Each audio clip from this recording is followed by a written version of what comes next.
Hi hello welcome to my channel. ఇక కథలోకి వెళ్ళిపోదాం. పెళ్లి కూతురు డ్రెస్లో అందంగా రెడీ అయిన అంజలిని చూసి ఆమె ఫ్రెండ్ నేహ, ఈ పెళ్లి కూతురు డ్రెస్లో ఎంత అందంగా ఉన్నావో, నాది స్టే తగిలేలా ఉంది అని అంది. ఆ మాటలకు అందంగా నవ్వింది అంజలి. నేహ చిన్నప్పటి నుంచి స్నేహితులు. ఆ కళ్యాణ మండపం అంగరంగ వైభవంగా అలంకరింపబడి ఉంది. ఎంతోమంది ప్రముఖులు వస్తూ ఉన్నారు. వాళ్ళ అందరినీ నవ్వుతూ పలకరిస్తున్నారు రఘురాం, సావిత్రి, వీళ్ళు అంజలి తల్లిదండ్రులు. రఘురాం ఒక పెద్ద పారిశ్రామికవేత్త. ఆ పెళ్లికి మీడియా వాళ్ళు అందరూ కూడా వచ్చారు. అంతా కలకల్లాడుతూ ఉంది. పంతులు గారు, అయ్యా రాజారావు గారు, ముహూర్త సమయం అవుతుంది, మీ అబ్బాయిని పిలవండి అని అన్నారు. రాజారావు గారు టెన్షన్ పడుతున్నారు. రాజారావు హారిక గ్రూప్ ఆఫ్ ఇండస్ట్రీకి ఎండి. రాజారావు హారిక దంపతులకి ఒక్కనొక్క కొడుకు వివేక్. ఇప్పుడు వివేక్ అంజలిల వివాహం జరగబోతుంది. కానీ ఆయన టెన్షన్ పడుతున్నారు. ఎందుకు అంటే చాలాసేపటి నుంచి వివేక్ ఫోన్ స్విచ్ ఆఫ్ అయి వస్తుంది. టైం అవుతున్నా కళ్యాణ మండపానికి వివేక్ ఎందుకు రాలేదో అర్థం కాలేదు. ఇక్కడ పంతులు గారేమో హడావిడి పెడుతున్నారు. అప్పటికే కళ్యాణ మండపంలో అందరికీ గుసగుసలు మొదలయ్యాయి. అబ్బాయి రాలేదు, పెళ్లి జరగదు అని అందరూ అనుకుంటున్నారు. ఇంతలో విసురుగా అంజలి గదిలోకి వచ్చింది వాళ్ళ అమ్మ సావిత్రి.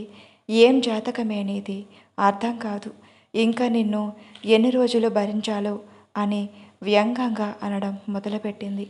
అలా అంటావేంటమ్మా అని అంజలి ఏదో అనబోతుంటే చెంప మీద గట్టిగా కొట్టింది సావిత్రి. ఆ దెబ్బకు తూలి పక్కన పడింది అంజలి.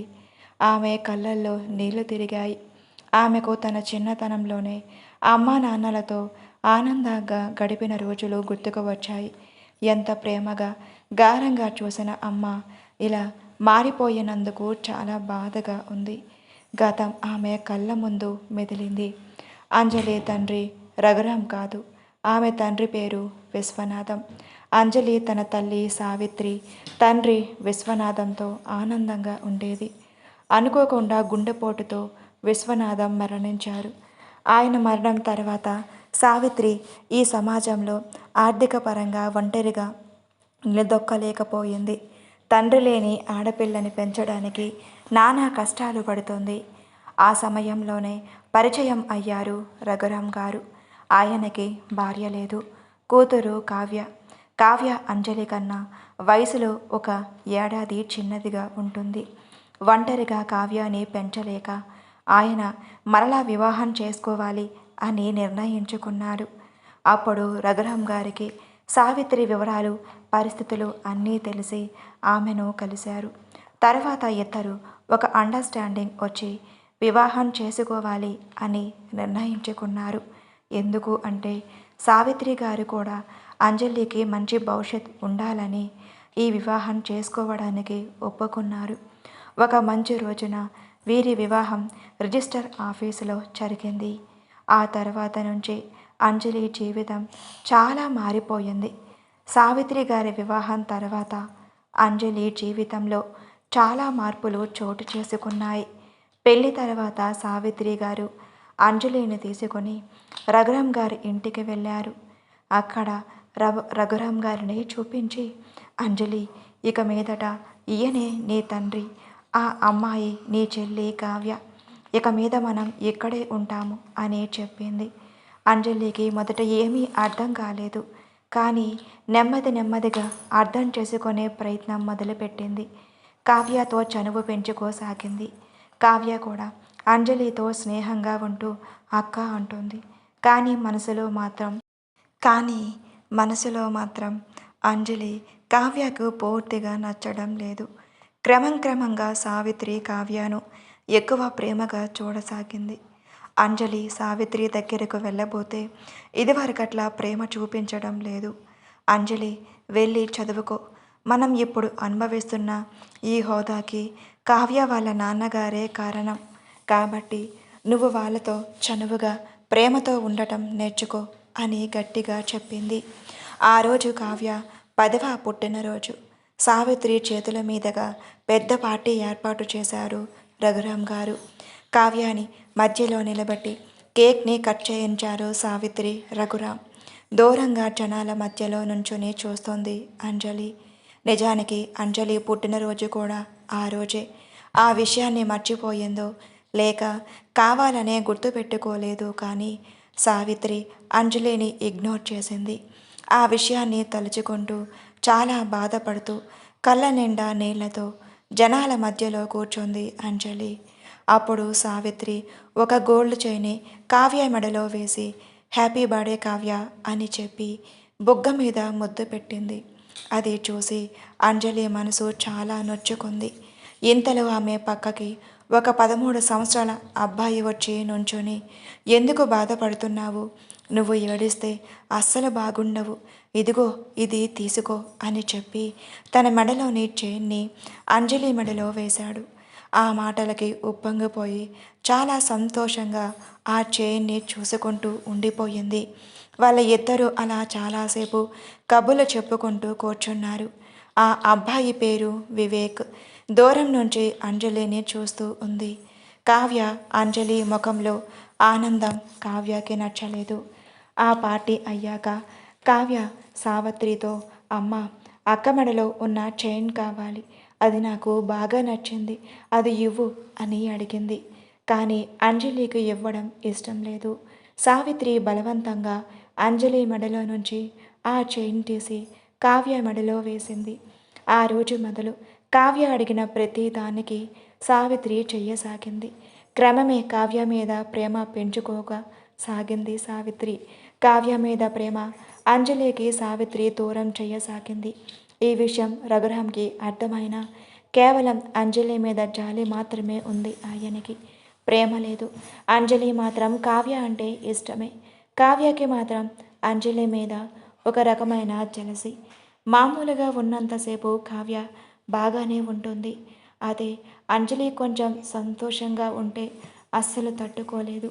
అలా ఇద్దరు టీనేజ్ దాటుతున్నారు. అంజలికి ఇంజనీరింగ్ అంటే ఇష్టమైన కావ్య చేసిన గొడవ వల్ల డిగ్రీ కంప్లీట్ చేసింది. కావ్య మాత్రం ఇంజనీరింగ్ కంప్లీట్ చేసింది. ఒకరోజు అంజలి తన రూమ్లో డ్రాయింగ్ వేసుకుంటూ ఉంటే కావ్య తలుపులు కొడుతూ అక్క అని పిలుచుకుంటూ లోపలికి వచ్చింది. ఆమెతో పాటు వివేక్ వచ్చాడు.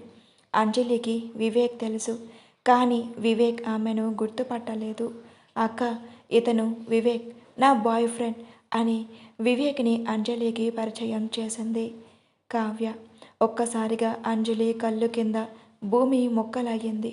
ఎందుకు అంటే కొన్ని సంవత్సరాల క్రితం తనతో ఆప్యాయంగా మాట్లాడిన వ్యక్తి వివేక్. చిన్నప్పుడు వివేక్ మీద ఒక రకమైన అభిమానం ఏర్పరచుకుంది అంజలి. తన మనసులో ఆలోచనలు పైకి కనపడనివ్వకుండా ఒక చిరునవ్వుతో పలకరించింది. వివేక్ కూడా హాయ్ అని అన్నాడు. నిజానికి అంజలి కొన్ని సంవత్సరాల నుంచి వివేక్ని అతనికి తెలియకుండా ఫాలో అవుతోంది. అతని వెనకాలే దూరంగా అతన్ని ఫుట్బాల్ ప్రాక్టీస్కి, అతనికి తెలియకుండా జిమ్కి, ఇప్పుడు అతనికి తెలియకుండానే అతని ఆఫీస్కి, ఇలా అతన్ని ఫాలో అవుతూ అతని మీద ఇష్టాన్ని పెంచుకుంది అంజలి. ఈ విషయం తనకు నేహాకి మాత్రమే తెలుసు అని అనుకుంది. కానీ అంజలి చేసే ప్రతి పనిని కావ్య అబ్జర్వ్ చేస్తుంది. అలాగే వివేక్ని ఫాలో అవ్వడం కూడా. అక్కకి నచ్చాడు కాబట్టి ఎలా అయినా వివేక్తో పరిచయం పెంచుకుంది. అతన్ని తన అందంతో తనను ప్రేమించేలా చేసుకొని ఇప్పుడు వివేక్ని తన తల్లిదండ్రులకు పరిచయం చేయడానికి ఇంటికి తీసుకువచ్చింది కావ్య. తన తల్లిదండ్రులకు పరిచయం చేసింది. తాను ప్రేమించిన విషయం కూడా వాళ్లకు చెప్పింది. వాళ్ళకి కూడా వివేక్ చాలా బాగా నచ్చాడు. అందున పెద్ద ధనవంతుడు అబ్బాయి కాబట్టి వాళ్ళకి ఎటువంటి అభ్యంతరం లేదు. తర్వాత ఒకరోజు వివేక్ కావ్యాని వాళ్ళ పేరెంట్స్కి పరిచయం చేయడానికి తన ఇంటికి తీసుకువెళ్ళాడు. హారికతో, అమ్మ, ఈ అమ్మాయి కావ్య, నేను మనసారా ప్రేమించాను, తనని మీకు పరిచయం చేద్దామని ఇంటికి తీసుకువచ్చాను అని చెప్పాడు. కావ్య మాట తీరు, పద్ధతి హారికకి అంతగా నచ్చలేదు. కానీ వివేక్ ఇష్టపడ్డాడు కదా అని తను కూడా సమాధానం ఓకే అంది. ఆమెతో మాట్లాడుతూ కావ్య ఇంటి విషయాలన్నీ అడిగి తెలుసుకుంది. ఆ మాటల సందర్భంలో తన అక్క పేరు అంజలి అని, డిగ్రీ అయ్యింది అని చెప్పి ఆ మాట దాటేసింది. అలా కొన్ని రోజులు గడిచాయి. అంజలి తన రూమ్లో పెయింటింగ్ వేసుకుంటూ ఉండగా తలుపులు చప్పుడు అవ్వడంతో తిరిగి చూసింది. ఎదురుగా వివేక్. హాయ్ వివేక్, ఎలా ఉన్నావు అని అడిగింది అంజలి.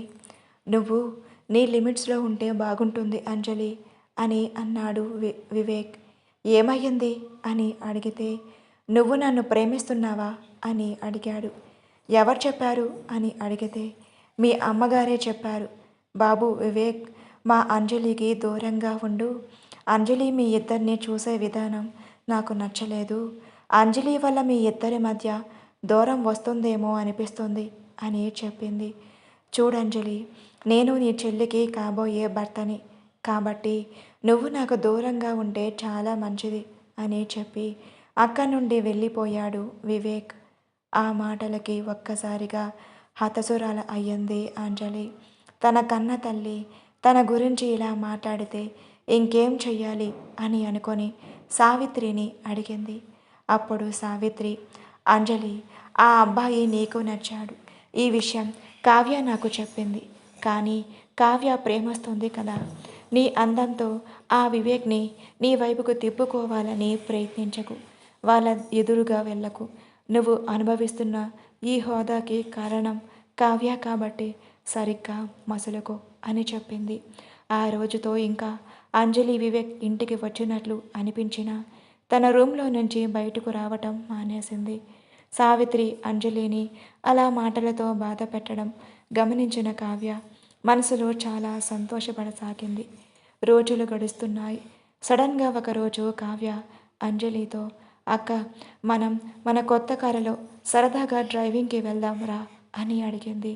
దానికి అంజలి, కావ్య, నువ్వు డ్రైవ్ చేయడం అమ్మా నాన్నలకు అస్సలు ఇష్టం లేదు కాబట్టి వద్దు అని చెప్పింది.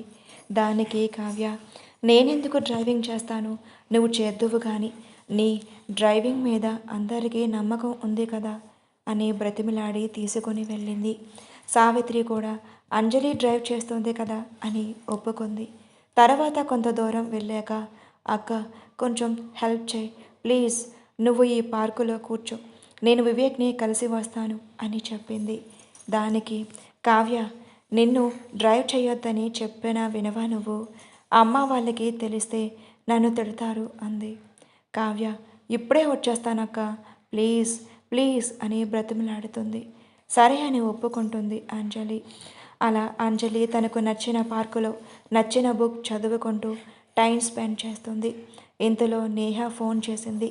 అంజలి, ఎక్కడున్నావు, ఎలా ఉన్నావు అని అడిగింది.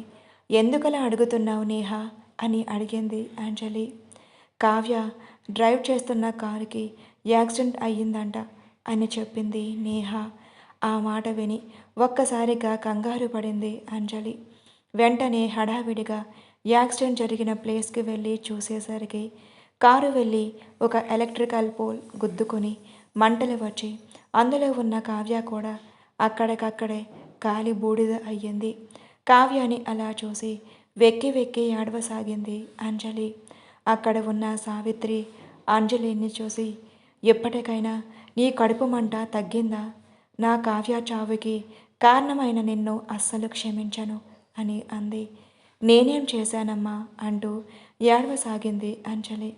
దానికి సావిత్రి, కావ్యకి డ్రైవింగ్ సరిగ్గా రాదు అని తెలుసు కదా, అయినా దానికి కారు ఇచ్చి ఒంటరిగా వెళ్ళనిచ్చావు. తను లేకపోతే నీ ఇష్టానికి ఎవరు అడ్డురారు.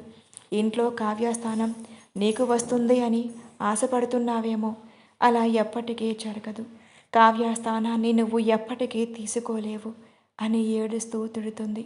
అక్కడే ఉన్న రఘురాం, ఇందులో అంజలి తప్పు ఏం లేదు అని అర్థమైనా నోరు మెదపలేదు. అతనికి తెలుసు కావ్య పట్టుదల గురించి. ఈ వార్త తెలిసి అక్కడికి వచ్చిన వివేక్ షాక్ అయ్యాడు. మైండ్ మొత్తం బ్లాంక్ అయిపోయింది. ఆ బ్లాంక్ అయిన మైండ్లో ఇప్పుడు సావిత్రి అన్న మాట బాగా రిజిస్టర్ అయ్యాయి. ఇంతకు ముందు కూడా సావిత్రి వివేక్తో అంజలికి దూరంగా ఉండమని చెప్పింది కదా, ఆ విషయం కూడా గుర్తుకు వచ్చింది. దానితో అంజలి మీద కోపం, అసహ్యం పెంచుకున్నాడు వివేక్. ఇలా రోజులు గడుస్తూ వెళ్తూ ఉన్నాయి. ఇంట్లో అంజలి పరిస్థితి రోజురోజుకి దిగజారుతుంది. ప్రతి చిన్న విషయానికి అంజలిని తప్పు పడుతూనే ఉంది సావిత్రి. అంజలి మనసులో బాధని నేహతో మాత్రమే చెప్పుగలుగుతుంది. అలా కొన్ని నెలలు గడిచాయి. సడన్గా ఒక సాయంత్రం హారిక, రాజారావులు, రఘురాం ఇంటికి వచ్చారు. వాళ్ళని చూసి ఆశ్చర్యపోయిన సావిత్రి, కావ్య మరణించినప్పుడు హాస్పిటల్కి వచ్చి పలకరించి వెళ్ళారు వాళ్ళు. మళ్ళీ ఎన్ని రోజులకు ఇంటికే డైరెక్ట్గా వచ్చారు. కొన్ని కుశల ప్రశ్నలు అయ్యాక తాము అక్కడికి వచ్చిన విషయాన్ని డైరెక్ట్గా చెప్పింది హారిక. సావిత్రి గారు, మీ అమ్మాయి అంజలిని మా కోడలిగా వివేక్కి భార్యగా చేసుకోవాలని నిర్ణయించుకున్నాము. కాబట్టి మంచి రోజు చూసి ముహూర్తాలు పెట్టుకుందాం అని చెప్పి వెళ్ళిపోయారు. అంజలికి వివేక్ తనని ఎందుకు పెళ్లి చేసుకుంటున్నాడో అసలు అర్థం కాలేదు. కానీ తాను ప్రేమించిన వాడు తనతో పెళ్ళికి ఒప్పుకున్నందుకు, తన కల నెరవేరినందుకు చాలా హ్యాపీగా ఫీల్ అవుతుంది. సావిత్రికి కావ్య చనిపోయాక ఆమెను మర్చిపోయి వివేక్ వెంటనే అంజలిని పెళ్లి చేసుకోవటం అస్సలు నచ్చలేదు. అయినా కూడా అంజలితో వివేక్ పెళ్ళికి ఆమె అన్ని పనులు చేసింది. హారిక, రాజారావులు కూడా ఏమీ అర్థం కాలేదు. ఈ పెళ్ళి మొత్తానికి పెళ్లి రోజు రానే వచ్చింది. ముహూర్తం టైం అవుతున్నా ఇంకా కళ్యాణ మండపానికి వివేక్ రాలేదు. అందరూ టెన్షన్ పడుతూ ఉన్నారు. సావిత్రి కొట్టిన దెబ్బకు ఏడ్చుకుంటూ ఈ పెళ్ళి ఆగిపోయింది అని ఫీల్ అవుతుంది అంజలి. రాజారావు చందుకి ఫోన్ చేశాడు. చందు వివేక్కి కజిన్ అండ్ బెస్ట్ ఫ్రెండ్ కూడా. చందు ఫోన్ లిఫ్ట్ చేసి చెప్పండి పెదనన్న అని అన్నాడు. వివేక్ కళ్యాణ మండపానికి ఇంకా రాలేదు. అందరం టెన్షన్ పడుతున్నాం. వివేక్ ఫోన్ స్విచ్ ఆఫ్ కూడా చేశాడు. ఎందుకు ఇలా బిహేవ్ చేస్తున్నాడో తెలియదు. వాడు ఇష్టపడితేనే కదా మనం పెళ్లి ప్రస్తావన తెచ్చాము. ఇప్పుడు ఇలా చేస్తే ఎలా? ఒకసారి కనుక్కో చందు అని ఫోన్ కట్ చేశాడు. చందు వెంటనే అక్కడ ఉన్న రిసార్ట్లో వివేక్ని కలవడానికి వెళ్తాడు. అక్కడ చేతిలో కావ్య ఫోటో పెట్టుకొని ఏడుస్తున్న వివేక్ని చూసి చందు షాక్ అయ్యాడు. వివేక్ ఇంకో 10 నిమిషాలు పెళ్లి పెట్టుకొని ఇంకా ఇలా కావ్యానే తలుచుకుంటూ ఏడుస్తున్నావా? మరి అంజలితో పెళ్ళికెందుకు ఒప్పుకున్నావు అని అడిగాడు చందు. దానికి వివేక్, నా కావ్య చనిపోవడానికి కారణమైన అంజలిని ప్రశాంతంగా ఉంచడం నాకు అస్సలు ఇష్టం లేదు. అందుకే అంజలిని పెళ్లి చేసుకొని ఆ బాధ ఏమిటో తనకి తెలిసేలా చెయ్యాలని ఈ పెళ్ళికి ఒప్పుకున్నాను అని అన్నాడు. దానికి చందు ఆశ్చర్యపోయి, వివేక్ అలాంటి ఆలోచనలతో ఎవరైనా పెళ్లి చేసుకుంటారా? ఒక అమ్మాయిని ఏడిపిస్తారా? అసలు కావ్య మీద ప్రేమతో అంజలిని పెళ్లి చేసుకోవటం ఏంటి అని అడిగాడు. చందు, నువ్వు విన్నది విన్నట్టుగా మర్చిపో. ఎవరి దగ్గర మాట్లాడకు. నువ్వు నా స్నేహితుడివి అని, పైగా కజిన్వి కూడా. సరైన ఒక 2 నిమిషాలు వెయిట్ చెయ్యు, రెడీ అవుతాను. ఇద్దరం కలిసి వెళ్దాం. డాడీకి విషయం చెప్పు అని అన్నాడు. వెంటనే చందు రాజారావుకి ఫోన్ చేసి ఒక 5 నిమిషాల్లో వస్తున్నాం పెదనాన్న అని చెప్పాడు. చెప్పినట్లే 5 నిమిషాల్లో వివేక్ కళ్యాణ మండపానికి చేరుకున్నారు. అందరూ పెళ్లి జరుగుతూ ఉన్న సంతోషంగా ఉన్నారు. వివేక్ వచ్చిన విషయం తెలిసి అంజలి ముఖం మతాబులా వెలిగిపోతుంది. అక్కడ ఉన్న నేహ అంజలిని చూసి, అబ్బో, పెళ్ళికూతురు ముఖం ఎలా వెలిగిపోతుందో, ఒక్క 2 నిమిషాలు ఉండు, నీ మేకప్కి ఫినిషింగ్ టచ్ ఇస్తాను అని చెదిరిపోయిన మేకప్ని సరిచేసింది నేహ. కళ్యాణ మండపంలో అడుగుపెట్టిన అంజలికి వివేక్ పెళ్లి బట్టలలో హ్యాండ్సమ్గా కనిపించాడు. అంగరంగ వైభవంగా పెళ్లి అయ్యింది. పెళ్లిలో ఎంతో ఆనందంగా అన్ని వేడుకలు వివేక్ పార్టిసిపేట్ చేశాడు. అది చూసి అందరూ చాలా రిలాక్స్ అయ్యారు. సావిత్రి మాత్రం అంత ప్రేమించిన కావ్యాన్ని వదిలి అంజలితో ఎలా క్లోజ్గా ఉంటున్నాడో అర్థం కాలేదు.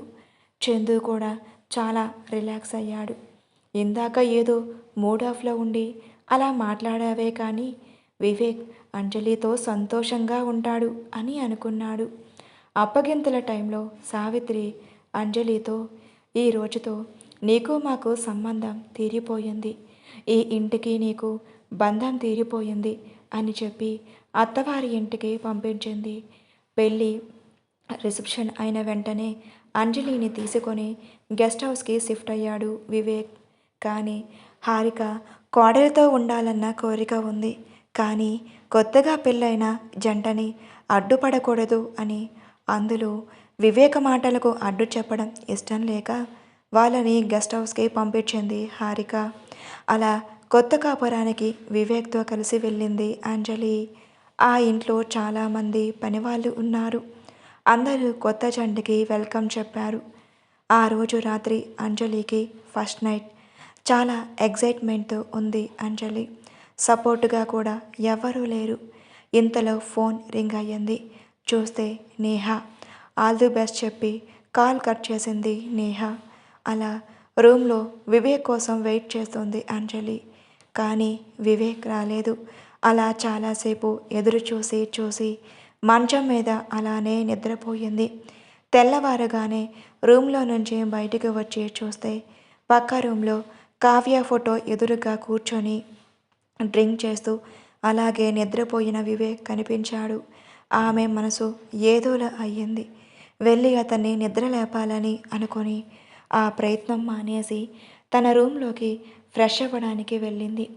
వాష్రూమ్లో నుంచి బయటికి వచ్చిన అంజలికి ఎదురుగా మెయిడ్ ఉషా కనిపించింది. మేడం, సార్ మీకు ఈ డ్రెస్ పంపించారు. ఈ డ్రెస్ వేసుకొని ఒకసారి కాల్ చేయమని చెప్పారు అని చెప్పింది మెయిడ్ ఉషా. చెప్పినట్లే అంజలి వివేక్కి ఫోన్ చేసింది. ఫోన్ లిఫ్ట్ చేసి హాయ్ అంజలి, గుడ్ మార్నింగ్. నేను ఆల్రెడీ ఆఫీస్కి స్టార్ట్ అయ్యాను.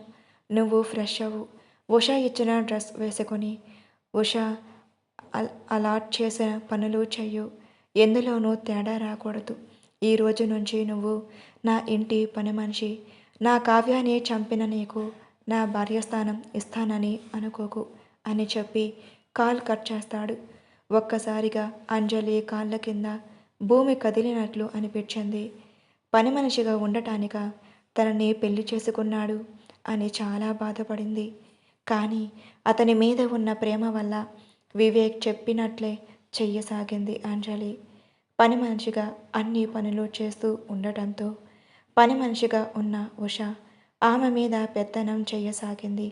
ఈ విషయాలు అన్నీ వివేక్ తల్లి హారికకు తెలియదు. ఉషాని ఆ ఇంట్లో సర్వెంట్ మేడిగా పెట్టింది హారికానే. అలా అంజలికి రోజులు భారంగా గడుస్తూ ఉన్నాయి. వివేక్ మారుతాడు అని ఎంతో ఆశగా ఎదురు చూస్తుంది అంజలి. కానీ మార్పు రావడం లేదు. అంజలికి ఏదో రకంగా కోపం, విసుగు తెప్పిస్తే ఆమెను ఇంకా బాధ పెట్టవచ్చు అని ఎదురు చూస్తూ ఉన్నాడు. ఆమె బాధ అతనికి ఆనందాన్ని ఇస్తుంది. కానీ అంజలి మాత్రం వివేక్ చెప్పినట్టే చేస్తుంది. ఇక్కడ జరిగే విషయాలు ఏవి హారికకు తెలియదు. ఎందుకు అంటే వీళ్ళ పెళ్ళైన తర్వాత వీళ్ళు హారిక వాళ్ళు ఇంటికి కానీ వాళ్ళు ఎక్కడికి కానీ రాలేదు. వివేక్ రానివ్వలేదు. సడన్గా ఒకరోజు వివేక్ విపరీతంగా తాగి ఇంటికి వచ్చాడు. అసలు కార్ల నుంచి కిందకు దిగి నడవలేని పరిస్థితిలో ఇంటికి వచ్చాడు. డ్రైవర్ సహాయంతో అంజలి వివేక్ని లోపలికి తీసుకువచ్చి గదిలో పడుకోబెట్టింది. డ్రైవర్ ఆమెకు చెప్పి ఇంటికి వెళ్ళిపోయాడు. లోపలికి వచ్చి అతని షూ తీసి అతనికి దుప్పటి కప్పడానికి రూమ్లోకి వెళ్ళింది. అంజలి షూ తీస్తున్న సమయంలో వివేక్కి మెలకువ వచ్చి అంజలిని చూశాడు. చూసి ఆమెను దగ్గరగా తీసుకొని ముద్దు పెట్టుకున్నాడు. తన మీద కొంచెం ప్రేమ వచ్చిందని ఆనందపడుతున్న సమయంలోనే కావ్య కావ్య అని పలవరించడం మొదలుపెట్టాడు. కావ్యాన్ని తలుచుకున్న తర్వాత ఒక్క నిమిషం కూడా అంజలి అక్కడ ఉండటం ఇష్టం లేక మంచం మీద నుంచి లేవబోయింది. కానీ వివేక్ ఆమెను వదలలేదు. అలా అంజలికి తనకు ఇష్టం లేకపోయినా అతనికి లొంగిపోవాల్సి వచ్చింది. మర్నాడు ఉదయమే మెలకువ వచ్చిన వివేక్ తన పక్కనే అస్తవ్యస్తంగా పడుకున్న అంజలిని చూసి కోపంతో అంజలి అని గట్టిగా అరిచాడు. ఆ అరుపులకి అంజలి ఉలిక్కిపడి లేచి ఏమయ్యిందే అని చుట్టూ చూసింది. అంజలి, ఏం చేశావు నువ్వు? నువ్వంటే ఇష్టం లేదని తెలిసినా నేను డ్రింక్ చేసిన మత్తులో నా చేత తప్పు చేయిస్తావా అని ఆమె చెయ్యి పట్టుకొని గదిలో నుంచి బయటికి తీసుకొని వచ్చి, ఇంకెప్పుడైనా నా పర్మిషన్ లేకుండా నా రూమ్లోకి వస్తే ఊరుకునేదే లేదు అని చెప్పి గట్టిగా తోసేశాడు బయటకి. అసలే నీరసంగా ఉంది అంజలి. అతను తోసిన తోపుకి బ్యాలెన్స్ కుదరక కాలు జారినట్లు జారి మెట్ల మీద నుంచి దొర్లుకుంటూ పడిపోయింది. ఆమె తలకి పొట్టకి గట్టిగా దెబ్బలు తగిలాయి. వెంటనే ఆమె స్పృహ తప్పి పడిపోయింది. అనుకోకుండా జరిగిన ఈ సంఘటనకు టెన్షన్ పడిపోయాడు వివేక్. ఉషా సహాయంతో అంజలిని కారులో పడుకోబెట్టి హాస్పిటల్కి తీసుకుని వెళ్ళాడు. హాస్పిటల్లో అడ్మిట్ చేసిన 2 గంటల తర్వాత అంజలికి స్పృహ వచ్చింది. కానీ ఒళ్ళంతా నొప్పులు. తలకి పెద్ద గాయ తగలడంతో తలకి కట్టుకట్టారు. పొత్తు కడుపుకి బలంగా తగలడంతో బాధతో విలవెల్లాడిపోతుంది. ఆమె బాధ చూడలేక నర్స్ డాక్టర్ని తీసుకొని వచ్చింది. ఆమె ముందుగా పెయిన్ తగ్గడానికి ఇంజెక్షన్ చేసి అంజలికి కొన్ని టెస్టులు చేసింది. ఆ టెస్టులో తెలిసిన విషయం ఏంటి అంటే, పొత్తు కడుపుకి దెబ్బ గట్టిగా తగలడంతో ఆమె గర్భసంచి చాలా డ్యామేజ్ అయ్యింది. దానివల్ల ఆమె తల్లి అయ్యే అవకాశాలు దాదాపు కోల్పోయింది. ఈ విషయం విని అంజలి చాలా కుమిలిపోతుంది. వివేక్ కొంచెం సాకైనా పెద్దగా బాధపడలేదు. కావ్య చావుకి కారణమైన అంజలి ఈ రకంగా బాధపడుతూ ఉన్నందుకు కొంచెం హ్యాపీగా ఫీల్ అయ్యాడు వివేక్. అంజలి దగ్గరికి వచ్చి ఈ విషయం ఎవరికీ తెలియడానికి వీల్లేదని గట్టిగా చెప్పి డాక్టర్ కూడా చెప్పారు. అంజలికి దెబ్బ తగిలింది అన్న విషయం తెలుసుకుని హారిక పరిగెత్తుకుంటూ హాస్పిటల్కి వచ్చింది. బెడ్ మీద నీరసంగా పడి ఉన్న అంజలిని చూసి చాలా బాధపడ్డారు. దగ్గరకు వెళ్ళి చూస్తే ఒళ్ళు కాలిపోతుంది. అంజలి భారంగా కళ్ళు తెరిచి చూస్తే ఎదురుగా హారిక. ఆవిడ్ని చూసి మంచం మీద నుంచి లేవకపోతే హారిక బలవంతంగా అంజలిని పడుకోబెట్టి డాక్టర్ని కలవడానికి లోపలికి వెళ్ళింది. ఆ డాక్టర్ హారిక చాలా క్లోజ్ ఫ్రెండ్. హారికని చూసి ఆ డాక్టర్ హారిక ఎలా ఉన్నావు అని పలకరించింది. నా సంగతి పక్కన పెట్టు, అంజలికి ఏమయ్యింది అని అడిగింది. దానికి డాక్టర్ ఏం పర్వాలేదు, అంజలి బాగానే ఉంది, ఒక 2-3 రోజుల్లో డిశ్చార్జ్ చేస్తాను అని చెప్పింది. కానీ హారిక ఆ డాక్టర్ని వదల్లేదు. ఎందుకు నీరసంగా ఉంది. తను ఏం జరిగింది, ఎవరైనా స్పెషల్గా పిలిపించి ట్రీట్మెంట్ ఇప్పించేద్దామా అని అడిగింది. దానికి ఆ డాక్టర్ హారికతో అన్నీ చెప్పలేకపోయినా కొన్ని నిజాలు చెప్పింది. డాక్టర్ హారికతో, చూడు హారిక, అంజలి సిచ్యువేషన్ నీకు తెలియదా అని అడిగింది. ఏమయ్యింది డాక్టర్ అని హారిక అడిగితే, నిన్న నైట్ అంజలి మీద రేప్ జరిగింది, అది కూడా వివేక్ వల్ల అని చెప్పింది. దానికి హారిక ఆశ్చర్యపోయి అదేమిటి అని అడిగితే, వాళ్ళ ఇద్దరి మధ్య ఏం ప్రాబ్లం ఉందో నాకు తెలియదు, కానీ ఎప్పటి వరకు వాళ్ళు భార్యాభర్తల్లో ఉండటం లేదు. నిన్న నైట్ అంజలి మీద జరిగిన రేప్ వల్ల ఆమెకు ఇన్నర్ పార్ట్స్ అండ్ గర్భసంచి చాలా డ్యామేజ్ అయ్యింది. ఆమె మెడ మీద నుంచి పండ్లు పడడం వల్ల, మెట్ల మీద నుంచి పడటం వల్ల జరిగిన డ్యామేజ్ కాదు, కేవలం వివేక్ చేసిన పని వల్ల ఆమెకు జీవితంలో తల్లి అయ్యే అవకాశాలు చాలా వరకు తగ్గిపోయాయి. ఏదైనా మెడికల్ మిరాకిల్ జరిగితే ఆమె తల్లి అవ్వచ్చు, అంతే అని చెప్పింది. దానికి హారిక షాక్గా గురయ్యింది. అసలు వాళ్ళ ఇద్దరి మధ్య ఏం జరిగిందో తెలుసుకోవాలి, కానీ వివేక్ని ఆమె అడగలేకపోతుంది. అంజలి చెప్పే సిచ్యువేషన్లో లేదు కాబట్టి ముందుగా చందుని పిలిచి అడిగింది. ఆమె అడిగిన దానికి ముందుగా చందు ఏం చెప్పలేకపోయినా తర్వాత నిజం చెప్పాడు. కావ్య చనిపోయినందుకే అంజలి కారణం అనుకుని ఆమె మీద పగ తీర్చుకోవడానికే పెళ్లి చేసుకున్నాడు అని. ఒక్కసారిగా హారిక నించున్న చోటనే పక్కనున్న కుర్చీలో కూలబడిపోయింది. ఏం చెయ్యాలో పాలుపోవడం లేదు. కొంచెం సేపటికి తేరుకొని సర్వెంట్ మేడ్ ఉషాకి ఫోన్ చేసింది. గట్టిగా గదమాయించేసరికి భయపడిపోయిన ఉష ఆ ఇంట్లో ప్రతిరోజు జరిగే విషయాలు అన్నీ పోసగుచ్చినట్లు హారికకి చెప్పింది. నిన్ను అక్కడే ఉండి అన్నీ చూసుకోమని చెప్పాను కదా, వాళ్ళని చూసుకుంటూ ఏమైనా పొరపాటు జరిగితే నాకు చెప్తావని. కానీ నువ్వు మహారాణిలా ఉండి నా కోడలి చేత పనులు చేయిస్తావా అని కేకలు వేసింది. ఉషాని పనిలో నుంచి తీసేసింది. ఆ తర్వాత 2 రోజుల తర్వాత అంజలిని డిశ్చార్జ్ చెయ్యమని తన ఇంటికి తీసుకువెళ్తాను అని డాక్టర్కి చెప్పింది హారిక. చాలా జాగ్రత్తగా చూసుకుంటానని కూడా చెప్పింది. హారిక సావిత్రికి ఫోన్ చేసి అంజలి మెట్ల మీద నుంచి పడిపోయి దెబ్బలు తగిలించుకుంది అని మాత్రమే చెప్పింది. ఆ మాట విని సావిత్రి హారికతో వివేక్ ఎలా ఉన్నాడు, అతనికేమీ అవ్వలేదు కదా అని అడిగింది. ఆ మాటకి హారిక ఇదేంటి ఈవిడ కూతురు గురించి కొంచెం కూడా కంగారు లేదు, నాకే చాలా బాధగా ఉంది అంజలిని చూస్తుంటే, అలాంటిదే ఈవిడికి ఇంకా బాధ ఉండాలి కదా అని అనుకుంది. అంజలికి కొంచెం ఓపిక వచ్చాక డిశ్చార్జ్ చేసింది డాక్టర్. అంజలితో పాటు ఒక నర్స్ని కూడా హారిక ఇంటికి పంపించింది. హారిక అంజలిని తీసుకుని తమ ఇంటికి వెళ్తున్నట్టు వివేక్కి కూడా అక్కడికక్కడే రమ్మని గట్టిగా చెప్పింది.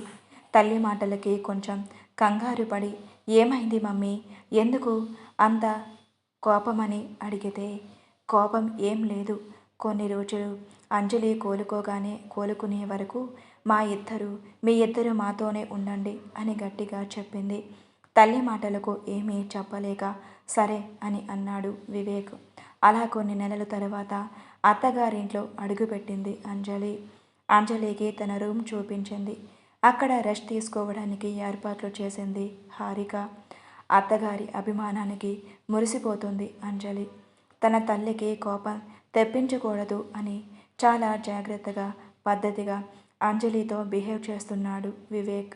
1 వారం రోజులు గడిచాయి. అంజలి చాలా వరకు కోలుకుంది. తన గదిలో నుంచి బయటకు వచ్చి అటూ ఇటూ తిరగసాగింది. హారిక ఎంత చెప్పినా అత్తయ్య నాకు ఇలా మంచం మీద పడుకుంటే నా అస్సలు తోచట్లేదు, నన్ను కూడా మీతో పాటు ఉండనివ్వండి అని చెప్తూ హారికతో పాటు తిరుగుతూ ఆవిడతో కబుర్లు చెబుతూ ఆవిడకు చిన్న చిన్న సహాయం చేస్తూ కలిసిపోయింది. హారికకి కూడా కూతురు లేని లోటు అంజలి ద్వారే తీరిపోతుంది. వివేక్కి మాత్రం హారిక అంజలితో అంత ప్రేమగా ఉండటం నచ్చలేదు. కానీ వాళ్ళ అమ్మను ఎదిరించలేడు. అంజలి కూడా నెమ్మదిగా కోలుకుంటుంది. మునుపటిలాగా మారబోతుంది. ఆమె ముఖంలో కల మళ్ళీ తిరిగి వచ్చింది. అంజలి కోలుకోవడం చూసి హారిక చాలా సంతోషపడింది. ఇంకా వివేక్ వాళ్ళ అమ్మతో అంజలి తీసుకొని తన ఇంటికి వెళ్తానని జాగ్రత్తగా చూసుకుంటానని చెప్పాడు. కొడుకు మాట కాదనలేక అంజలిని వివేక్తో పంపించడానికి సిద్ధపడింది హారిక.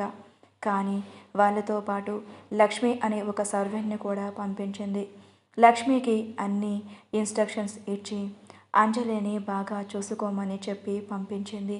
అక్కడ సావిత్రి మాత్రం అంజలిని చూడటానికి ఒక్కసారి కూడా రాలేదు. ఈ విషయం అటు హారిక ఫ్యామిలీకి, వివేక్కి, అంజలికి, సావిత్రి భర్తకి కూడా అర్థం కాలేదు. విషయం ఏమిటి అని గుచ్చి అడిగారు రఘురామ్ గారు. ఇప్పుడు సమాధానంగా అంజలి నా కన్న కూతురు కాదు, నా అక్క కూతురు. అంజలిని కనే సమయంలోనే మా అక్క చనిపోయింది. మా అక్క అంటే ప్రాణం నాకు. మా అక్క చావుకి కారణమైన అంజలి అంటే నాకు నచ్చదు. కానీ విశ్వనాథం గారు తల్లి లేని అంజలిని కన్న కూతురులాగా ప్రేమగా చూసేవారు. ఆయన కోసం అంజలి నేను బాగా చూసుకునేదాన్ని. ఎప్పుడైతే విశ్వనాథం గారు చనిపోయారో మీరు నా జీవితంలోకి వచ్చారో మీరే నా సర్వస్వం అనుకున్న నాకు కావ్యాని నా కన్న కూతురులా ఫీల్ అయ్యాను. అంజలి మీద అప్పటి వరకు ఉన్న జాలి కూడా పూర్తిగా పోయింది. అందులోనూ కావ్య చావుకి కారణమైన అంజలి అంటే విపరీతమైన ద్వేషం మొదలయ్యింది అని చెప్పింది సావిత్రి. ఈ విషయం ఇప్పటి వరకు అంజలికి కూడా తెలియదు. నేనే తన కన్న తల్లిని అనుకుంటుంది అని చెప్పింది. దానికి రఘురాం గారు, తప్పు కదా సావిత్రి, చిన్నపిల్ల మీద ద్వేషం ఏమిటి? చిన్నప్పటి నుంచి పెంచావు కదా, కనీసం ఆ మమకారమైన ఉండాలి కదా అని అన్నారు. దానికి సావిత్రి, ఇంకా ఈ విషయం మనం మాట్లాడుకోకుండా ఉంటే బాగుంటుంది అని చెప్పి అక్కడి నుంచి వెళ్ళిపోయింది. తన ఇంటికి వెళ్ళిన అంజలి తిరిగి తన రూమ్లోకి వెళ్ళిపోయింది. వివేక్ కూడా తన గదిలోకి వెళ్ళిపోయాడు. వివేక్ ఇది వరకట్లా అంజలిని ఏమీ బాధ పెట్టడం లేదు. ఆమె చేత్తో చేసిన వంట తింటున్నాడు. టైంకి ఇంటికి వస్తున్నాడు. ఆమెతో కొంచెం సేపు టైం స్పెండ్ చేస్తున్నాడు. అక్కడ బిజినెస్లో కూడా కాన్సన్ట్రేషన్ చేస్తూ ఉన్నాడు. ఇవన్నీ చూసి చందు వివేక్తో, వివేక్, నువ్వు మారినందుకు నాకు చాలా సంతోషంగా ఉంది. అంజలిని బాగా చూసుకుంటున్నందుకు ఇంకా సంతోషంగా ఉంది అని అన్నాడు చందు. ఆ మాటలకు వివేక్ ఒక విచిత్రమైన నవ్వు నవ్వాడు. అలా ఎందుకు నవ్వాడు అర్థం కాలేదు చందుకి. ఇక్కడ జరుగుతున్న విషయాలు అన్నీ సర్వెంట్ లక్ష్మి హారికకి చెప్తూనే ఉంది. అలా కొన్ని రోజులు గడిచాయి. అంజలి కూడా వివేక్ని పూర్తిగా నమ్మి తన తల్లిని కాలేను అనే విషయాన్ని కూడా మర్చిపోసాగింది. వివేక్ని ఇంకా ఇంకా ప్రేమిస్తుంది. ఒకరోజు వివేక్ రూమ్లోకి వెళ్ళిన అంజలికి గోడ మీద ఉన్న కావ్య ఫోటో ప్లేస్లో అంజలి వివేక్ల పెళ్లి ఫోటో కనిపించింది. దాంతో అంజలి చాలా మురిసిపోతూ వివేక్ని గట్టిగా హగ్ చేసుకొని ముద్దు పెట్టుకుంటూ ఐ లవ్ యూ వివేక్ అని చెప్పింది. ఐ లవ్ యూ టు అంజలి అని ఆమెను చెవిలో చెప్పాడు వివేక్. ఆ మాటలకు ఆమె ఒళ్ళు పులకరింపుగా తనను తాను మర్చిపోయి తనను తాను వివేక్ని అర్పించుకుంది. అలా కొన్ని రోజులు చాలా హ్యాపీగా ఉన్నారు. వివేక్కి అంజలి, వివేక్ ఇంట్లో జరుగుతున్న విషయాలు అన్నీ ఎప్పటికప్పుడు లక్ష్మి ద్వారా హారిక తెలుసుకుంటుంది. కొంచెం కొంచెం ఇప్పుడే ఆమెకు వివేక్కి అంజలితో హ్యాపీగా ఉంటున్నాడు అని అర్థమవుతుంది.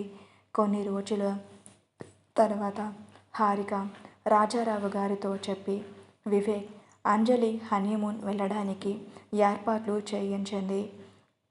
ఈ విషయం వాళ్లకు సర్ప్రైజ్ ఇవ్వడానికి చెప్పలేదు. వాళ్ళకి అనుకున్నట్లే అంజలి చాలా సంతోషపడింది వివేక్తో వెళ్తున్నందుకు. వివేక్ మాత్రం అమ్మా ఇప్పుడు ఎందుకు, నాకు చాలా ఇంపార్టెంట్ మీటింగ్స్ ఉన్నాయి, ఆ తర్వాత ఖాళీ చూసుకొని వెళ్తాంలే అని హారికని కన్విన్స్ చేశాడు. అంజలి కొంచెం డిసప్పాయింట్ అయ్యింది వివేక్ మాటలకు. అయినా వెంటనే తేరుకొని వివేక్కి సపోర్ట్ చేసింది. అలా వాళ్ళు హనీమూన్ ప్లాన్ ఆగిపోయింది. అలా రోజులు గడుస్తున్నాయి. వివేక్ గ్రాడ్యువల్గా ఆఫీస్ విషయాల్లో బిజీ అయిపోతూ అంజలితో టైం స్పెండ్ చేయడం తగ్గించేశాడు. అలా ఒకరోజు నైట్ ఇంటికి వచ్చేసరికి హాల్లో సోఫాలో నిద్రపోతుంది అంజలి. అంజలిని అలానే వదిలేసి తన రూమ్లోకి వెళ్ళి పడుకున్నాడు వివేక్. మర్నాడు అంజలి నిద్ర లేచేసరికి వివేక్ ఇంట్లో లేడు, ఆఫీస్కి వెళ్ళిపోయాడు. వివేక్కి కాల్ చేస్తే కొంచెం వర్క్ ఉంది అంజలి, అందుకే ఆఫీస్కి వచ్చేశాను అని చెప్పాడు. అంజలి చాలా మూడ్ ఆఫ్లో ఉంది. ఆ మూడ్ ఆఫ్ అంజలికి ఇంట్లో ఉండబుద్ధి కాలేదు. తనకి ఇష్టమైన పార్కులోకి వెళ్ళి కూర్చొని ఆకాశంలో చూస్తూ ఉంది. ఇంతలో తన పక్కనే ఎవరో కూర్చున్నట్టుగా అనిపించి పక్కకు తిరిగి చూస్తే తన కాలేజ్ మేట్ ఫ్రెండ్ ఆనంద్ కనిపించాడు. ఆనంద్ని చూడగానే ఒక్కసారిగా అంజలి ముఖంలో సంతోషం వచ్చింది. వెంటనే ఆనంద్, నువ్వేంటి ఇక్కడ? స్టడీస్ అయ్యాక యూఎస్ వెళ్ళావని తెలిసింది, ఎప్పుడొచ్చావు? ఇలా క్వశ్చన్స్ అడుగుతూనే ఉంది. దానికి ఆనంద్, ఆగంజలి ఆగు, అన్నీ చెప్తాను. నేను యూఎస్ నుంచి మొన్ననే వచ్చాను. ఇక్కడ ఒక చిన్న కంపెనీ స్టార్ట్ చేద్దామని అనుకుంటున్నాను. నువ్వేం చేస్తున్నావు, ఎలా ఉన్నావు అని నేహాని అడిగితే నీ గురించి చెప్పింది.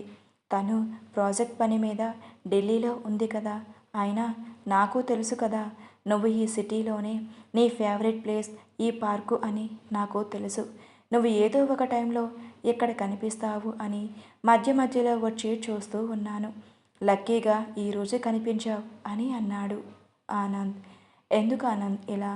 నేనేమిటో నా మనస్సేంటో కూడా తెలిసాక ఇలా నా గురించి ఆలోచిస్తూ ఉంటావా?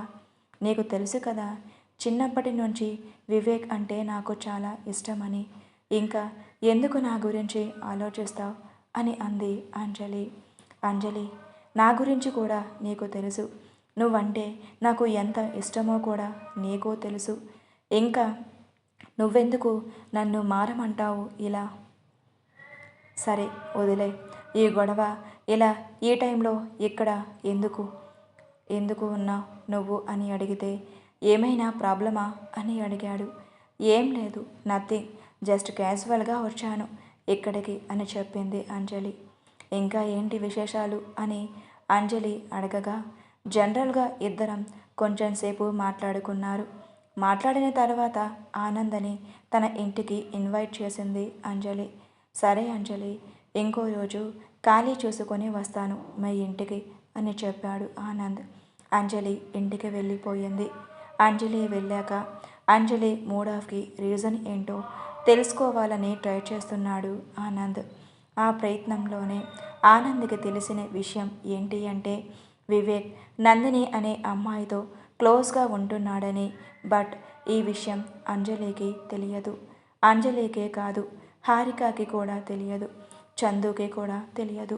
బట్ ఈ విషయం అంజలికి ఎలా చెప్పాలో ఆనంద్కి అర్థం కావడం లేదు. చాలా రోజులు గడుస్తూ ఉన్నాయి. ఆనంద్కి ఎందుకో అంజలిని చూడాలి అనిపించింది. సరే రమ్మంది కదా అని ఆమె ఇంటికి వెళ్ళాడు. ఇంట్లో అంజలితో పాటు లక్ష్మి కూడా ఉంది. ఆనంద్ని చూసి అంజలి ఎంతో సంతోషపడి కాఫీ స్నాక్స్ ఇచ్చి మర్యాదలు చేసింది. లక్ష్మిని కూడా పరిచయం చేసింది. అలా ఇద్దరు కొంచెం సేపు కాలేజీ విషయాలు మాట్లాడుకుంటూ ఉండగా వివేక్ అక్కడికి వచ్చాడు. వివేక్కి ఆనందని పరిచయం చేసింది అంజలి.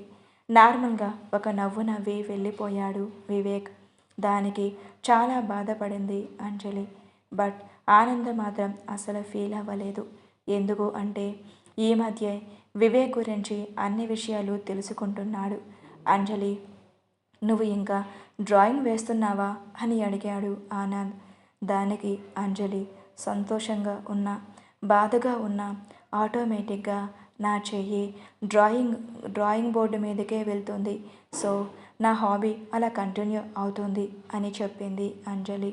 వీళ్ళ మాటలు వివేక్, లక్ష్మి కూడా విన్నారు.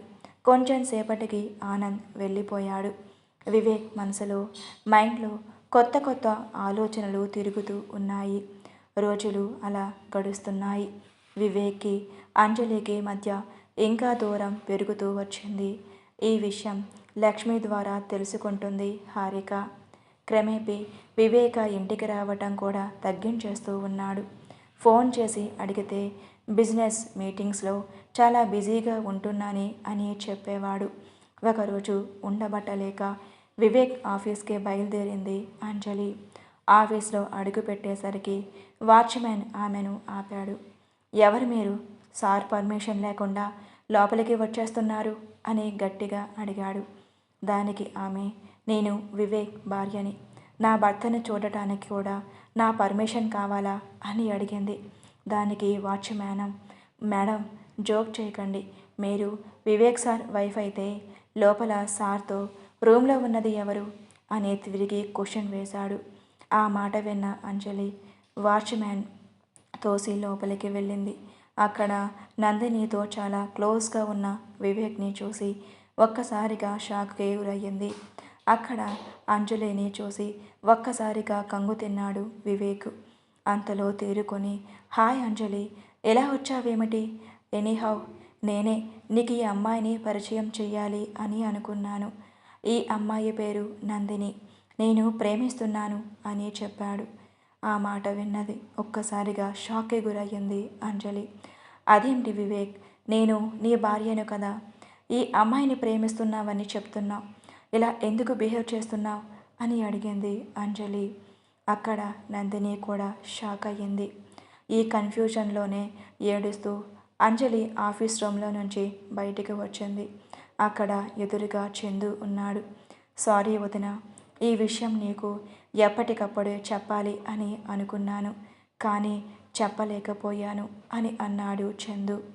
ఆఫీస్ నుంచి ఏడ్చుకుంటూ కారు ఎక్కి ఇంటికి వెళ్ళింది అంజలి. అంజలి ఏడ్చుకుంటూ వచ్చిన విషయాన్ని హారికకు చెప్పింది లక్ష్మి. వెంటనే హారిక అంజలికి ఫోన్ చేస్తే ఆమె ఆ ఫోన్ లిఫ్ట్ చేయలేదు. అప్పుడు హారిక చందుకి ఫోన్ చేసింది.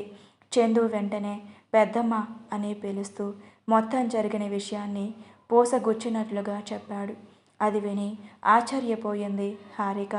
ఇలా తయారేంటి వివేక్? ముందు కావ్య అన్నాడు. ఆమె చనిపోయాక అంజలి అన్నాడు. అంజలిని పెళ్లి చేసుకొని ఇప్పుడు నందిని అని అంటున్నాడు అని ఆలోచిస్తూ కూర్చుంది హారిక. ఏం చెయ్యాలో ఆమెకు పాలుపోవడం లేదు. భర్తకి ఫోన్ చేసి ఇంటికి రమ్మంది.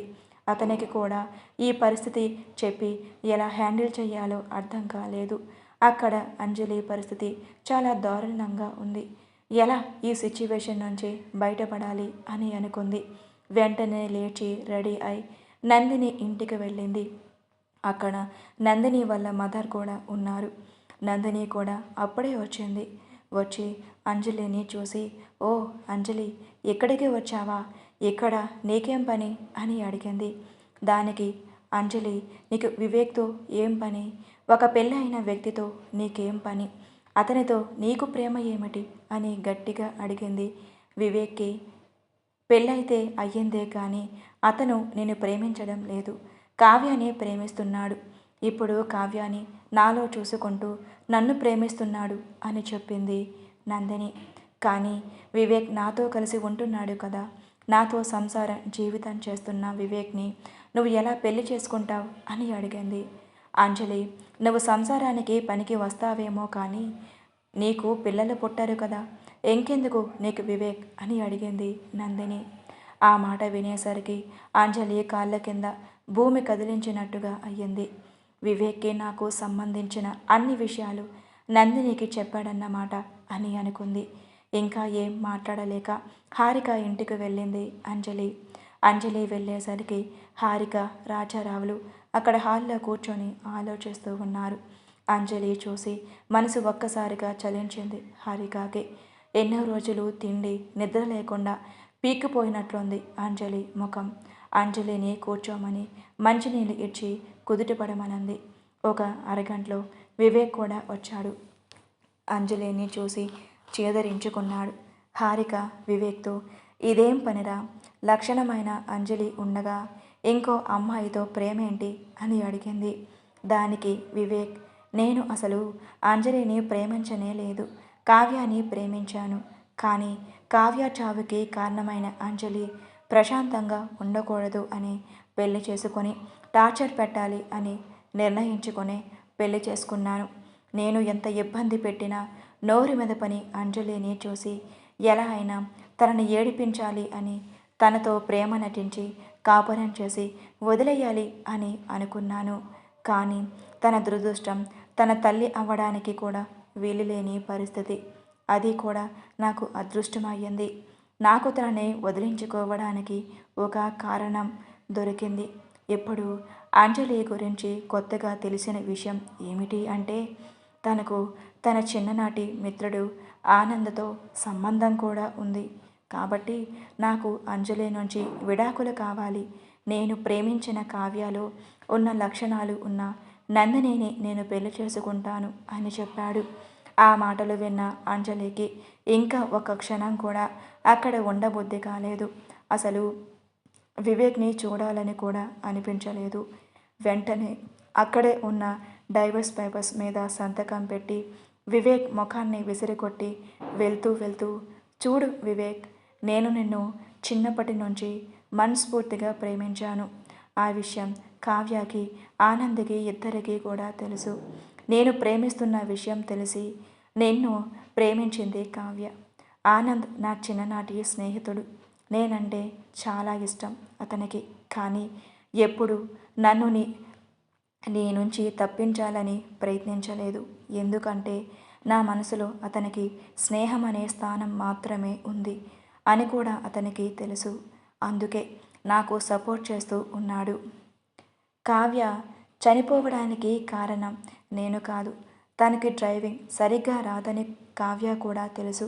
తెలిసే కారు తీసుకువెళ్ళి ఆ నింద నా మీద పడేటట్టు చేసింది. నా క్యారెక్టర్ మీద అనుమానం వచ్చాక ఇంక నేను నీతో ఉండలేను. నీకు కావాల్సిన విడాకులు తీసుకో. ఈ నరకం నుంచి నన్ను తప్పించినందుకు చాలా థ్యాంక్స్ అని చెప్పి అక్కడి నుంచి వెళ్ళిపోయింది. ఆమె మాటలు తోటాలలా తగిలాయి అందరికీ. ఏం చెయ్యలేక సోఫాలో కూలబడిపోయింది హారిక. రాజారావు గారు నిస్సహాయంగా లోపలికి వెళ్ళాడు. వివేక్ తనకు అంజలి డైవర్స్ ఇచ్చినందుకు సంతోషంతో ఆ విషయాన్ని నందినితో షేర్ చేసుకోవడానికి ఆమె ఇంటికి వెళ్ళాడు. కట్టుబట్టలతో నరి రోడ్డు మీద నుంచి అంజలికు ఏం చెయ్యాలో అర్థం కాలేదు. ఎక్కడికి వెళ్ళాలో కూడా అర్థం కాలేదు. అలా నడుస్తూ వెళ్తుంది. ఇంతలో వర్షం మొదలయ్యింది. ఆ వర్షంలో తడుస్తూ మనసులో ఆలోచనలతో పుట్టింటికి చేరుకుంది అంజలి. తలుపు కొడితే సావిత్రి తలుపు తీసింది. ఎదురుగా వర్షంలో మొద్దై వచ్చిన అంజలిని చూసి, ఎలా వచ్చావేంటి? నీకు ఈ ఇంటితో సంబంధం లేదని చెప్పా కదా. అక్కడ ఏం జరిగినా పుట్టింటికి రాకూడదని జ్ఞానం ఉండాలి కదా అంటూ నానా మాటలు అంది. ఇంతలో రఘురాం లోపలి నుంచి వచ్చి, ముందు అంజలి లోపలికి తీసుకుని వెళ్ళు, ఆ తర్వాత మాట్లాడవచ్చు కదా అని అన్నాడు. దానికి సావిత్రి పుట్టగానే తల్లిని పొట్టని పెట్టుకుంది. ఆ తర్వాత పెంచిని తండ్రిని, ఆ తర్వాత నాకు ప్రాణమైన కావ్య చావుకే కారణమయ్యింది. ఇలాంటిది నా ఇంట్లో ఉండటానికి వీల్లేదు. మీరేం చెప్పినా నేను వినను అని ఖచ్చితంగా చెప్పి తలుపులు మూసేసి లోపలికి వెళ్ళిపోయింది. అప్పటి వరకు తనకు తోడుగా తన తల్లి అయినా ఉంటుందేమో అని చిన్న ఆశ ఉన్న అంజలికి అసలు సావిత్రి, విశ్వనాథం తన తల్లిదండ్రులు కాదు అనే విషయం అర్థమై తను ఒక అనాథ అని తెలిసి గుండెలు పగిలేలా ఏడ్చింది అంజలి. ఇంకా ఒక్క క్షణం కూడా అక్కడ ఉండలేక అలా వర్షంలోనే తడుచుకుంటూ వెళ్తుంది. ఒక బస్టాండ్లో కొంచెం చోటు దొరికేసరికి అక్కడ వర్షం తగ్గే వరకు ఉండి ఆ తరువాత అక్కడి నుంచి వెళ్ళాలి అని అనుకుంది. అలా అక్కడ బెంచ్ మీద కూర్చొని అలసటగా కళ్ళు మూసుకుంది. కొంచెం సేపటికి జ్వరం మొదలయ్యింది. అలా వణుకుతూ అక్కడే చాలాసేపు ఉండిపోయింది. కళ్ళు తిరిగి పడిపోయింది. అప్పుడే అక్కడ ఎవ్వరూ లేరు. చాలాసేపటికి అటుగా వెళ్తున్న ఆనంద్ పిఏ అక్కడ పడి ఉన్న అంజలిని చూసి ఆనంద్కి ఫోన్ చేశాడు.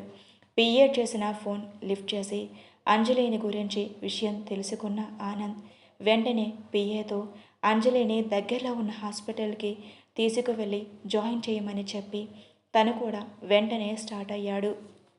అంజలిని అక్కడ ఉన్న దగ్గరలో ఉన్న మల్టీ స్పెషలిస్ట్ హాస్పిటల్కి తీసుకువెళ్తే అక్కడ ఉన్న సీనియర్ డాక్టర్ ఎగ్జామిన్ చేసి ముందు జాయిన్ చేసుకోమని బ్లడ్ టెస్ట్కి బ్లడ్ పంపించాడు.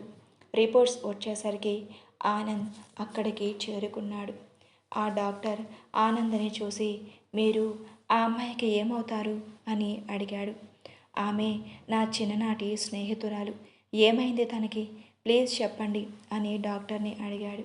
ఆమెకు వైరల్ ఫీవర్, చాలా బలహీనంగా ఉంది. చాలా రోజుల నుంచి సరిగ్గా భోజనం, నిద్ర కూడా లేనట్టుగా ఉంది. బ్లడ్ కౌంట్ కూడా చాలా తక్కువగా ఉంది.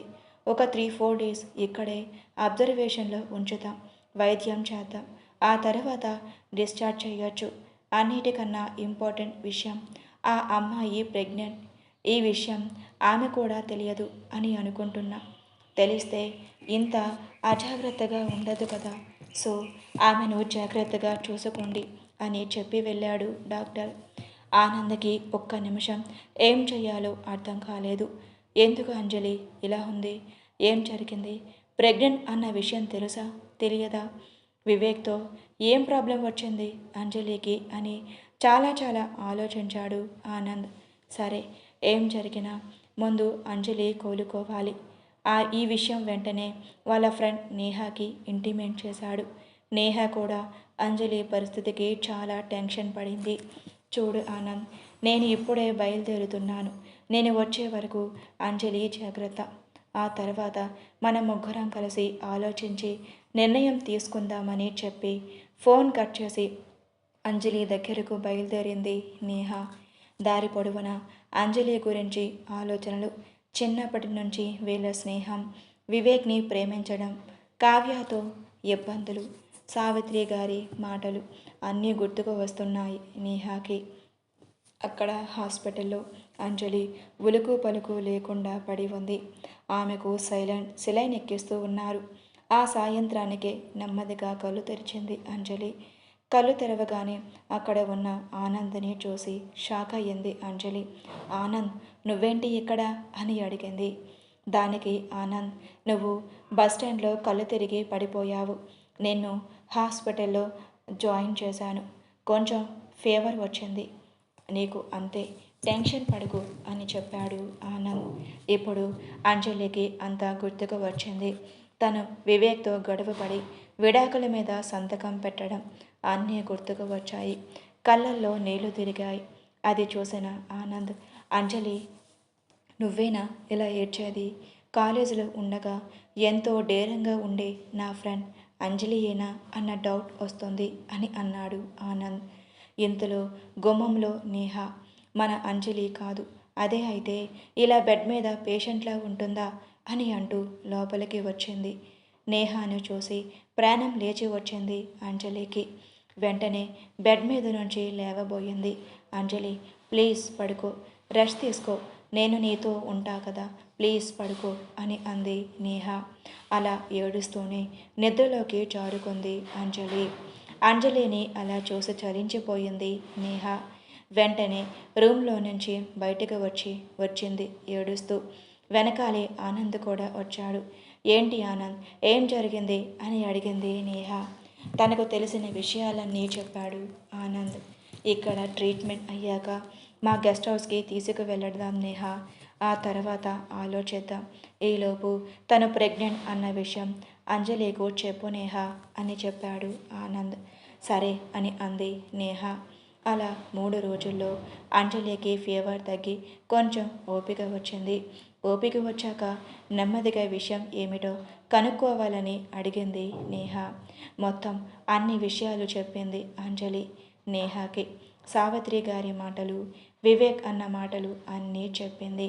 అన్నీ విన్నాక నేహ అంజలితో, అంజు, నీకు ఒక విషయం చెప్తాను, ఎలా రియాక్ట్ అవుతావో చూడాలి అని అంది. ఏంటి నేహ, చెప్పు అని అంది అంజలి. అంజలి, నువ్వు ఇప్పుడు ప్రెగ్నెంట్వి, డాక్టర్ కన్ఫర్మ్ చేశారు అని చెప్పింది. ఒక్కసారిగా షాక్లోకి గురయ్యింది అంజలి. ఈ విషయానికి ఒక్కసారిగా ఆనందపడి అంతలోనే విపరీతంగా ఏడ్చింది. ఈసారి అంజలిని ఊరుకోబెట్టడానికి ప్రయత్నించలేదు నేహ. అలా కొద్దిసేపు ఏడ్చాక అంజలితో, ఇప్పుడు చెప్పు అంజు, నువ్వు వెనక్కి వివేక్ దగ్గరికి వెళ్తావా? నువ్వు వెళ్తాను అంటే నేను వెళ్ళి ఈ విషయం మాట్లాడతాను అని చెప్పింది. దానికి అంజలి, వద్దు నేహ, వద్దు, అస్సలు వద్దు. నేను ప్రెగ్నెంట్ అనే విషయం వాళ్లకు ఎవరికీ తెలియాల్సిన పని లేదు. నా బిడ్డ నాకు తోడు. నా బిడ్డ కోసం నేను ధైర్యంగా బ్రతుకుతాను. ఇంకా నా ఆరోగ్యం అంటావా? నా ఆరోగ్యాన్ని జాగ్రత్తగా చూసుకుంటాను అని చెప్పింది అంజలి. ఆ మాటలకి కొంచెం ధైర్యం వచ్చింది అంజలికి.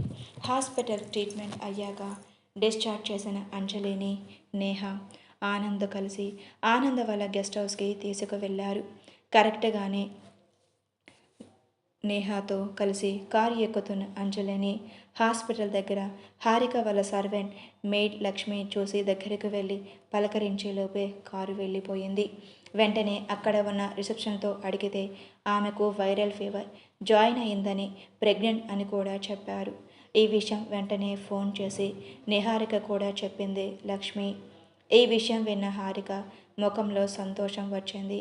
వెంటనే అంజలిని ఇంటికి తీసుకురావాలని నిర్ణయించుకున్నారు.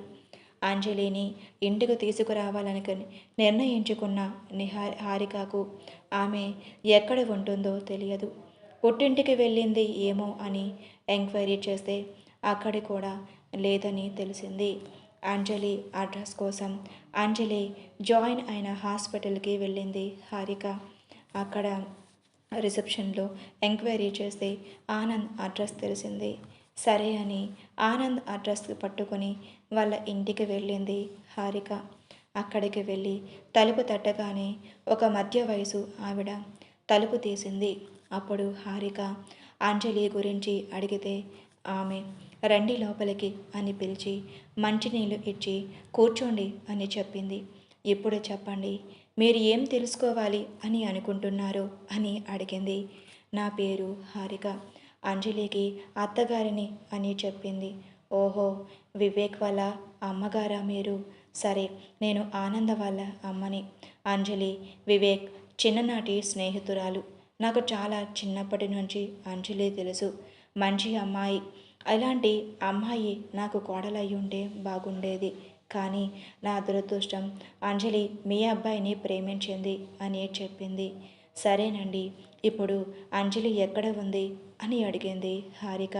తను హాస్పిటల్ నుంచి డిశ్చార్జ్ అయ్యాక ఎక్కడికి తీసుకురమ్మంటే తను రాను అందని ఆనంద్ ఆమెను మా గెస్ట్ హౌస్లో ఉంచాడు.